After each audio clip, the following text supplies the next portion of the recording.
അങ്ങനെ second day ഗുരുവായൂരമ്പലത്തിലെ ദർശനം കഴിഞ്ഞ് ഞങ്ങൾ പതുക്കെ പുറത്തിറങ്ങി. ചെറിയ ചാറ്റൽ മഴയൊക്കെ ഉണ്ട് കേട്ടോ. കുടയൊക്കെ പിടിച്ച് നമ്മൾ കുറച്ച് ഫോട്ടോസ് എല്ലാം എടുത്ത് നമ്മൾ എവിടെയാണ് ബ്രേക്ക്ഫാസ്റ്റിന് പോകേണ്ടതെന്ന് ആലോചിക്കുകയായിരുന്നു. അങ്ങനെ കുറച്ച് നേരം അവിടെ നിന്ന് ആ മഴയത്ത് അമ്പലത്തിൻ്റെ ആ ഭംഗിയെല്ലാം ആസ്വദിച്ച് ഇങ്ങനെ പതുക്കെ നടക്കുമ്പോഴാണ് ഓർമ്മയിൽ വന്നത്, ഓ ഇവിടെയല്ലേ നമ്മുടെ പഴയിടം രുചിയുള്ളതെന്ന്. അപ്പോൾ പഴയിടത്തിലേക്ക് പോകാം എന്ന് വിചാരിച്ചു. അപ്പോഴാണ് ഒരു പൂക്കാരൻ വന്നിട്ട് പൂ വേണ്ടേന്ന് ചോദിച്ചു. പൂവിനാണെങ്കിലോ മുഴം 30 രൂപ.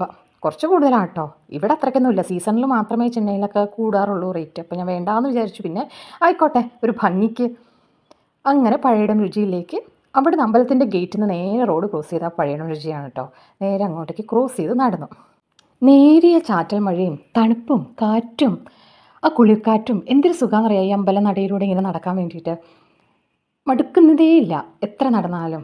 അത്ര സുഖമായിരുന്നു. നല്ല നല്ല നിമിഷങ്ങൾ, നല്ല നല്ല ദിവസങ്ങൾ എല്ലാം കടന്നുപോയി. പഴയിടത്തിൻ്റെ മുമ്പിൽ ഒരു ഓട്ടുപുര ഉണ്ടായിരുന്നു.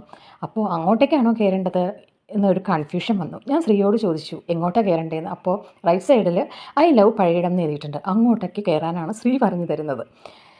അങ്ങോട്ടേക്ക് പതുക്കെ കയറി. അപ്പോൾ സീറ്റെല്ലാം ഫുള്ളായിരുന്നു. എന്നാലും നമുക്ക് സീറ്റ് കിട്ടിയിട്ടോ.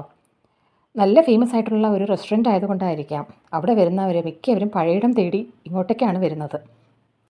അപ്പോഴേക്കും മഴയെല്ലാം തോർന്നു. പതുക്കെ 1-2 ഫോട്ടോസ് എല്ലാം എടുത്ത് അങ്ങനെ അവിടെ നിന്നു. പിന്നെ പതുക്കെ അകത്തേക്ക് കയറി.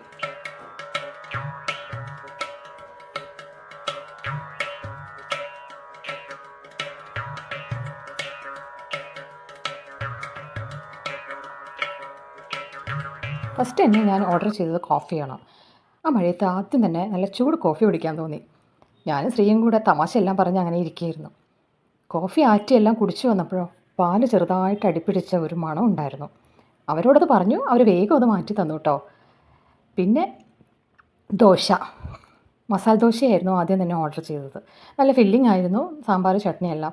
എനിക്ക് പ്രത്യേകിച്ച് ഒന്നും പറയാനില്ല ഇതിനെക്കുറിച്ച്. കാരണം എന്താണെന്ന് വെച്ചാൽ അങ്ങനെ പഴയിടം എന്ന് പറഞ്ഞ് നമുക്ക് ചെന്ന് കഴിക്കുമ്പോൾ അങ്ങനെ വ്യത്യസ്ത രുചിയൊന്നും ഉള്ളതായിട്ട് തോന്നിയില്ല കേട്ടോ. സാധാരണ രുചി തന്നെയാണ്, നല്ലതുമായിരുന്നു.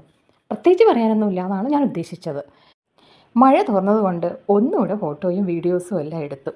പിന്നെ പതുക്കെ അവിടുന്ന് നടന്നു, തിരിച്ച് നടയിലേക്ക് തന്നെ നടന്നു. പിന്നെ ആലോചിക്കുകയായിരുന്നു ഇനി എങ്ങോട്ടാണ് പോകേണ്ടതെന്ന്. ഷോപ്പിങ്ങിന് പോകാം എന്നൊരു ആലോചനയുമുണ്ട്. തൊട്ടടുത്താണ് കേട്ടോ നമ്മുടെ ഗുരുവായൂർ കേശവനുള്ളത്. അത് ഞാൻ അടുത്ത എപ്പിസോഡിൽ കാണിക്കാം. നല്ല ഭംഗിയുള്ള സ്ഥലം. Thank you for watching my channel.